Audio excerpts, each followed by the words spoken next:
On behalf of the mayor, she wishes she could be here, but she is taking just a nice little break after a long campaign. But she wishes you all happy holidays, and she really appreciates all the work that you do. So we just wanted to share that real quick.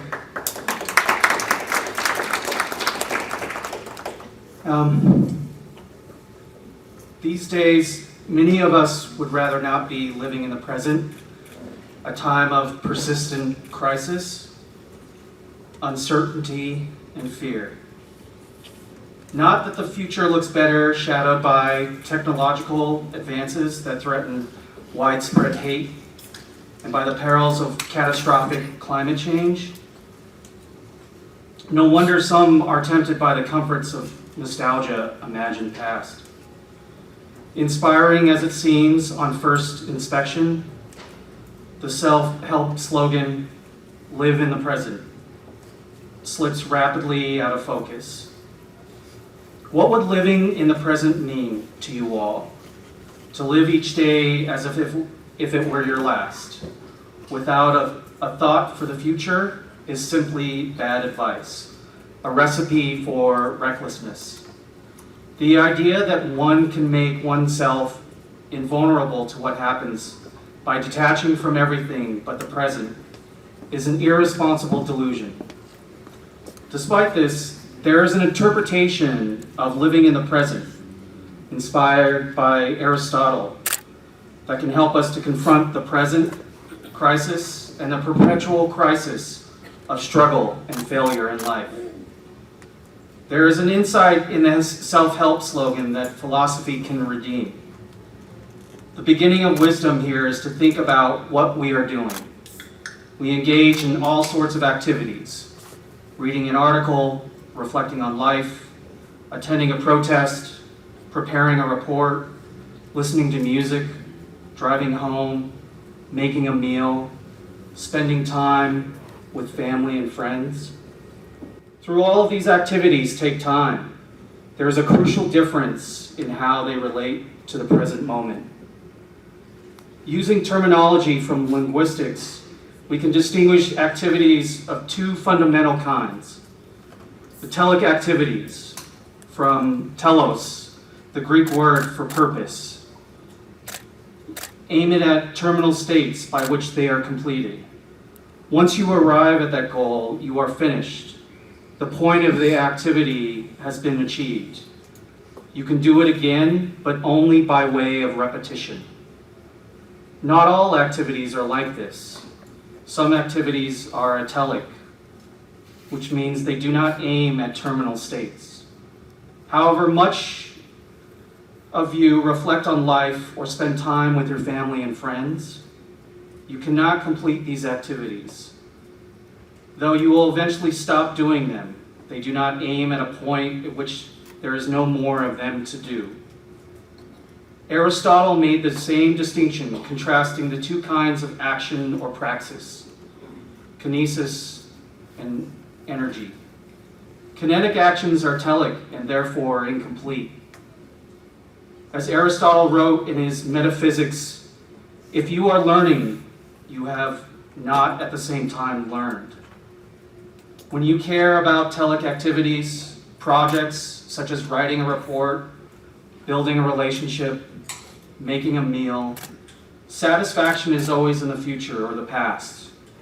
It is yet to be achieved, and then it is gone.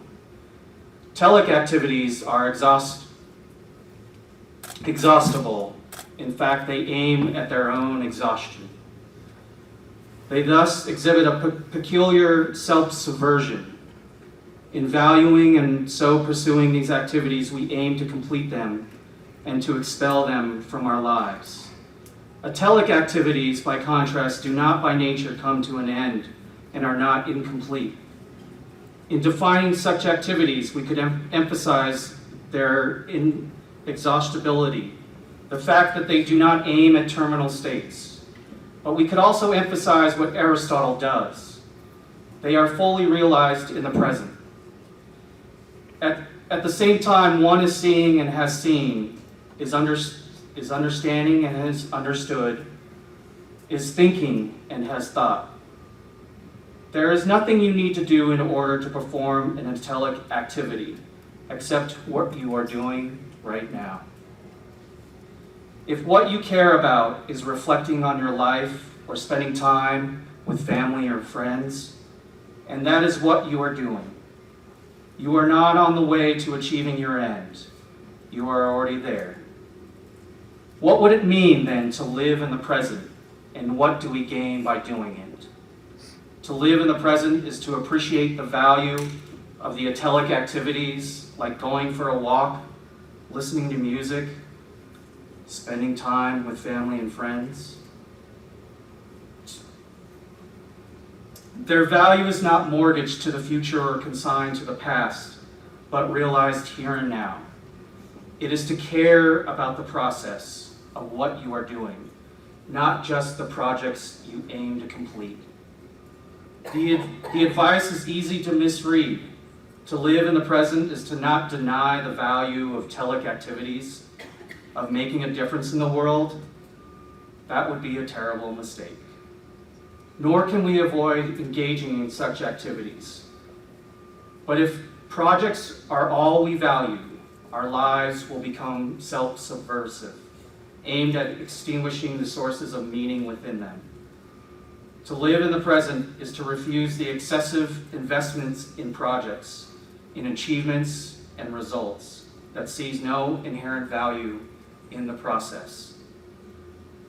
To live in the present is not to avoid hard work or strife. Alongside the projects that occupy you in your profession or in your political life, the telic activities that matter to you is the italic process of protesting injustice or doing your job. To value the progress is not to flee from work or political engagement. That is why living in the present is not an abdication of ethical responsibility or a recipe for detachment. To focus on the telic is to focus all too often on the distance and precariousness of our goals. To provide health care for all, to halt the resurgence of white supremacy, to limit global warming to at least 2 degrees. Consequences matter, as do activities that aim at them. The point of political protest is to change the world, and yet the process matters too. The value of standing up for what is right is not exhausted by the value of its effects. It is not wholly erased by failure. We protest in part because we see no better way to make a difference, in part to make the present count for something, whatever the future holds. With that, I would like to pass the baton on to Council Member Alejandro Uli.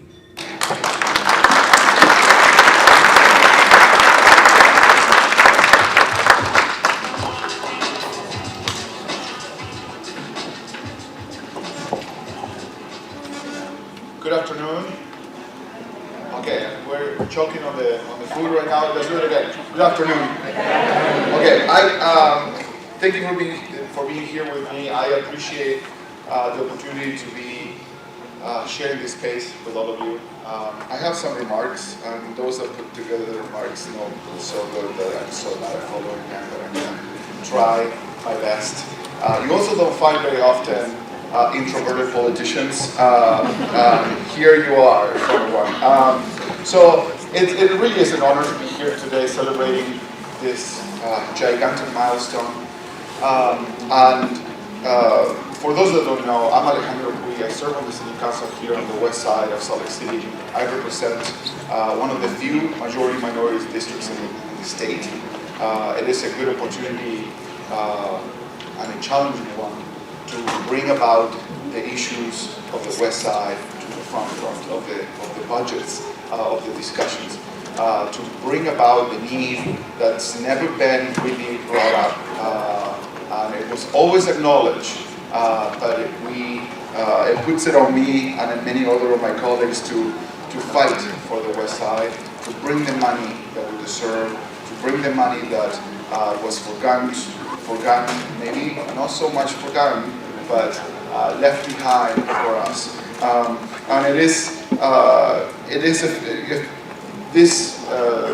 event reminds me of the fights that we have won already, and the many fights ahead of us for the community. I went to Parkview Elementary the other day to share a meal with some of my neighbors, the kids in my district, and I was walking on the hallway of the school, and I took a few photos of something that caught my attention, and it read, "We all look different, we all eat different foods, we might come from different countries, but we fit together like a puzzle." And this is the spirit of this celebration.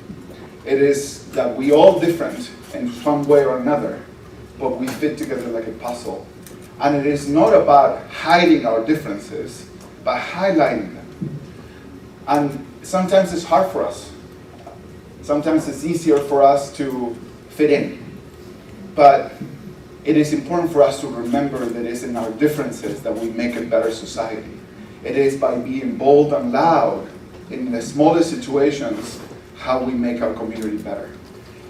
We all talk about Congress and the federal government and the federal politics and how disgusting sometimes they can be. But let me say that what we see out there, what we see in Fox News or CNN, it is a reflection of our communities. And it is in our local communities that we need to start making those changes. We need to start talking with each other more face to face. We need to start calling each other out sometimes, face to face. And let me remember very quickly I attended an event this week it was a visual to remember the life of Harvey Milk that was murdered a week ago, many years ago. And one of the challenges that Harvey asked his neighbors, his community to do is to come out. Come out to your co-workers, come out to your neighbors, come out to your parents, come out of that closet. Because if they know you, they hate the issue less, because they already have that relationship with you.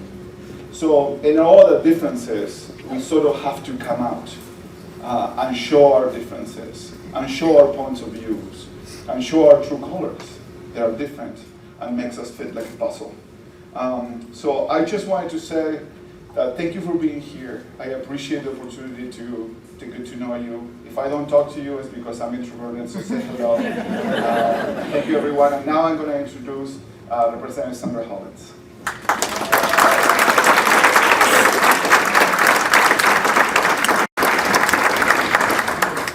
Good afternoon. Good afternoon. Call and response. It is my honor to read the proclamation for the mayor, written by the mayor in her absence. Whereas December is observed as both Universal and National Human Rights Month, and December the 10th is Human Rights Day, and whereas the Universal Declaration of Human Rights, adopted by the United Nations General Assembly on December 10, 1948, establishes the principles that underscore the shared commitment of the global community to safeguard the rights of every individual, irrespective of nationality, ethnicity, gender, religion, or any other status. And whereas the observance of Human Rights Month throughout the month of December provides an opportunity for reflection, education, and action to promote and protect the rights and freedoms enshrined in the Universal Declaration of Human Rights. And whereas the Universal Declaration includes 30 civil, cultural, economic, political, and social rights which promote universal respect for and observance of human rights. And whereas the promotion of universal respect for and observance of human rights and fundamental freedoms contributes to social progress and better standards of living around the globe. And whereas Salt Lake City is grateful for the work of Human Rights Commission and all they do to eliminate discrimination and promote universal human rights in Salt Lake City. And whereas for 2023, the Human Rights Campaign Foundation gave Salt Lake City a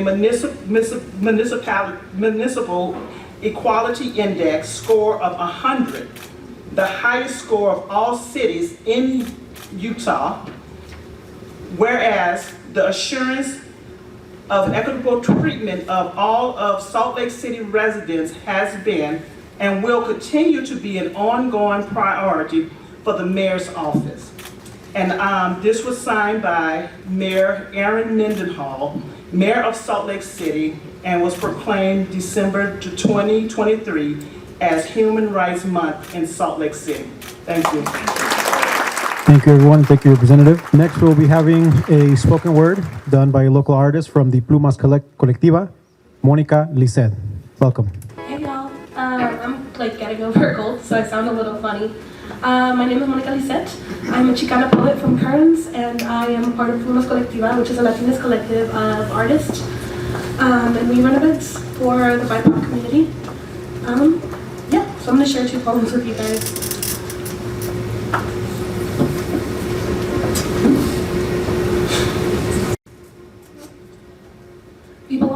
People ask me all the time about the tattoo on my wrist. Café con leche. Say, isn't that just coffee and milk?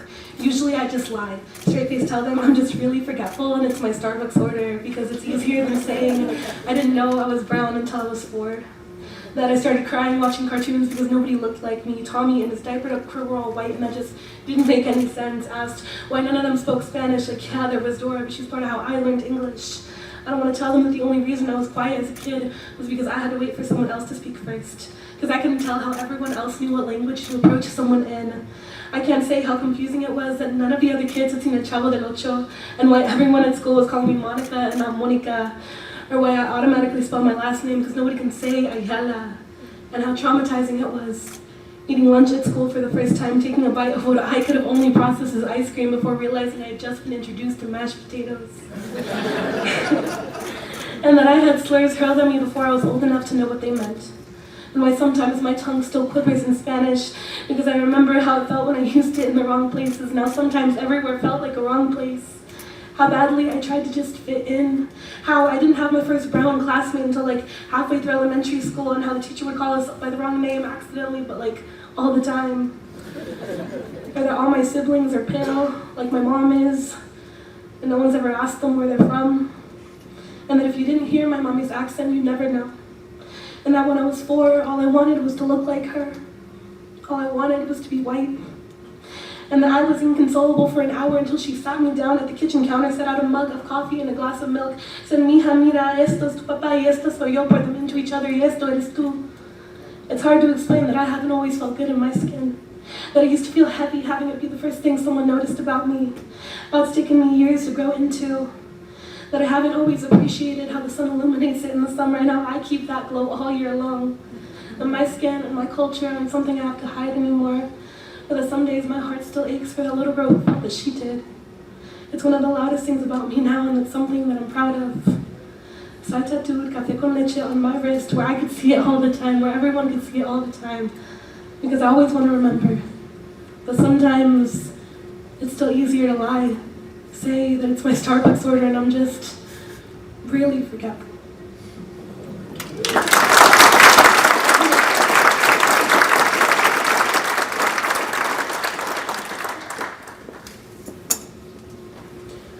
My Spanish has always been something I've had to work on. Feels a little too out of reach sometimes, comes out practiced and awkward. A performance I've been rehearsing for years, except when I'm drunk. And with my friends and the language spills out of me like paint. I'm covered and dripping and it feels so natural to be this saturated, to not work so hard to be tidy. My coworker asked me for advice on making handmade tortillas. He says he's having trouble getting them unstuck from the comal. I have to lie about how mine never do, but the truth is I've never made them. And how embarrassing is it to be out Latina'd by this white man? To watch around the masa in ways mine never do. My fingers all earthquake trembling and struggling. I was 17 the first time I was old enough to remember a trip to Mexico. It was filled with mariscos and family members I've never met. Every hug from an unfamiliar face left me a little further away. I was told to keep my mouth shut in public porque tengo un nopal en la frente, but my tongue has always betrayed me. Always unable to hide the knots, the stutters, the translations take a few seconds longer in my head. But I don't emote in English. Every telenovela and family gathering, a dramatic retelling of story after story, I think the tears feel heavier in Spanish, fall a little differently, leave a trail of something different, the same thing I spend morning after morning reaching for. And isn't it silly, the way I find myself grasping for something sturdy, when tongues are anything but, always slippery, always slurring, who am I to try tying mine down? I could spend hours stitching myself together with cactus spines, but there will always be a word I didn't catch, a phrase I didn't know. But I think it's a beautiful thing, knowing that there's always something to learn, always some way to grow. Thank you. Thank you. Gracias. Okay, and with that, we'll move into our keynote remarks. Unfortunately, our lovely keynote speaker, Davina Smith, could not be here with us today. However, she still wanted her words to be shared with you all. Davina's keynote address will be read by Tracy So. Tracy Yellowman So is a Navajo woman from Diwush, Bicol, Utah, on the Navajo reservation nestled between Blanding and Annette, Utah. Tracy and her husband, Thurl So, have 3 children, Rylan, Loxie, and Penelope. The clans that she proudly represents are the maternal clan within her cover clan, paternal clan, the Red Bottom people, maternal grandfather's clan, Red Running Into the Water people, and paternal grandfather is the Mud clan. One of Tracy's imperceptible feather plumes she proudly wears with love, care, humbleness, and compassion for her indigenous community, which is represented through her role and duties as the president for the Native American Church of Ashibito, Salt Lake. Please give a warm welcome to Tracy.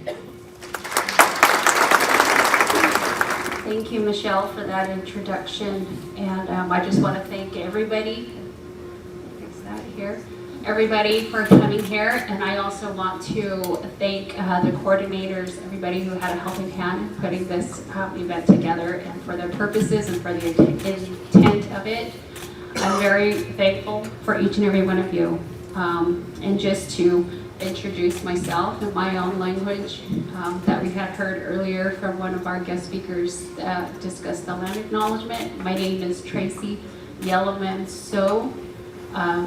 Just to clarify, some history, my last name So is my husband's last name, but it's also representative of an area down southeastern part of Utah where we come from. From his paternal grandfather's side, his last name that he took and is pronounced Sayito. So the last part of that is So. So that's who my family, my husband represents also. And then I am Bitane Nishlan Ashche Bashishchi, Tachi Dashiche, Hashbashni Dashanala. And that's who I am and how I identify myself. And going into our clanship and the stories that Mr. Wilson had talked about earlier about our clanships, the land acknowledgement, where we come from, the stories, the generational stories where our clans come from is very important to us in our self-identity as the Navajo people. So I wanted to just elaborate a little bit on that, and how we identify ourselves and how important it is to us. I just have a few things here that I wanted to share with each and every one of you. Through my voice, I hope to capture the love, compassion, concern, and dedication that Miss Davina portrays and exudes through her powerful expressions and remarks. I am humbled and honored to be entrusted with taking this opportunity to share her message. I will do my humble best to represent her thoughts, concerns, and love for her community and everyone. She is a remarkable, resilient, beautiful indigenous Diné woman coming from a strong lineage of Tuchéeñi woman. As a Diné woman and leader in the Native American church community here in Salt Lake City, I can resonate with her concerns, thoughts, intentions, humbleness, love, and compassion for not only our Diné people, communities, but all people. I stand here to do my part to deliver a powerful message that we hope will empower, enlighten, brighten, and bring us all together with foundations of faith, love, hope, charity, and unity. And most importantly, respect for one another and every individual from all walks of life. To continue to build the bridge between all humankind through this celebration and all celebrations, all with dignity, justice, and freedom for all. With that, I'm honored to share her expressions. So I will begin with Davina's bio. Davina Smith's remarkable journey is deeply rooted in her Diné Navajo heritage, originating from Monument Valley, Utah. She proudly identifies with the Tuchéeñi, Red Running Into Water Clan, and Tabaha Edgewater Clan. Currently serving as an organizer, tribal coordinator, consultant with the National Parks Conservation Association, Davina Smith has dedicated her career to the protection and the preservation of the cultural landscape, spanning from southeastern to southwestern Utah. Her tireless efforts extended towards the creation of a proposal aimed at safeguarding the invaluable region nestled between Hoganweed, Canyons of the Ancients, Bears Ears, and Grand Staircase Escalante National Monuments. Davina's commitment to her community and her culture knows no bounds. Recently appointed by a Navajo Nation president, she plays a pivotal role with the Bears Ears Intertribal Coalition, serving as a dedicated representative of the Navajo Nation. Her personal mission is a testament to her heart-centered advocacy, focusing on uplifting Native families in both rural and urban settings. Simultaneously, she champions the cause of preserving and safeguarding the cultural and natural treasures of ancestral Native American lands. Her vision transcends mere protection. It seeks to bring healing to people and our Mother Earth. Beyond her esteemed role at the National Parks Conservation Association, Davina Smith lends her expertise to several prominent organizations. She holds influential board positions with Grand Staircase Escalante Partners and KUER, while also spearheading her consulting company, Hesea Native Initiatives, LLC, as its CEO. And here are the remarks from Davina. As a Diné woman, I am proud of my heritage and equally committed to the principles of justice, equity, and respect for all human beings in my Diné cultural teachings of my people. These principles are intricately woven into the fabrics of kinship. The term K'e transcends mere words. It embodies affectionate action, solidarity, encompassing love, compassion, kindness, friendliness, generosity, and peacefulness, qualities that connect all living things. Contemplating the troubled and violent facets of the world today gives me a pause, a heavy pause. The attacks against human life, fueled by hate and prejudice, no longer have a place in society that aspire to live in peace. It is a collective responsibility of our global community to dismantle these unjust practices wherever they rear their ugly heads. In recognizing the privilege of my platform, I carry the weight of the duty to be a voice for those who may be silenced. It is a responsibility I embrace with the knowledge that my words can resonate far beyond my own experience. I passionately believe that every individual, irrespective of their residence, their love, their faith, deserves the same fundamental human rights, dignity, and freedom to be welcomed and understood. There should be no room for the continued hatred, bigotry, and violence against each other on this planet that we all call home. Silence in the face of injustice and prejudice is not an option for me, and I stand here not as a solitary voice, but as a part of a collective, united in the pursuit of a more just and compassionate world. In the pursuit of justice, we must recognize power that lies in unity. Each one of us brings a unique perspective, a set of experiences that shape our understanding of the world. It is in the diversity of these experiences that we find the strengths to address the challenges before us. We are not just building a movement, we are forging a tapestry of voices, each thread contributing to the vibrant story of our shared struggle and triumphs. As we embark on this journey, let us remember the importance of listening, not just hearing, but truly listening in the tapestry of our collective narrative. Every voice matters. It is through respectful dialogue and understanding that we can bridge the gaps that divide us, discovering common ground upon which we can build a future that honors the dignity of every individual. Let us not merely coexist, but thrive together. Our differences are not barriers, they are opportunities to grow and to enrich our understanding of what it means to be human. I pray that in our pursuit of justice, we continue to embrace the beauty that comes from diverse communities coming together in good ways, ways that foster empathy, compassion, and shared commitment to a brighter, more inclusive future. Sending prayers and blessings to everyone who is in attendance. I look forward to meet each and every one of you in the near future. Sincerely, Davina Smith.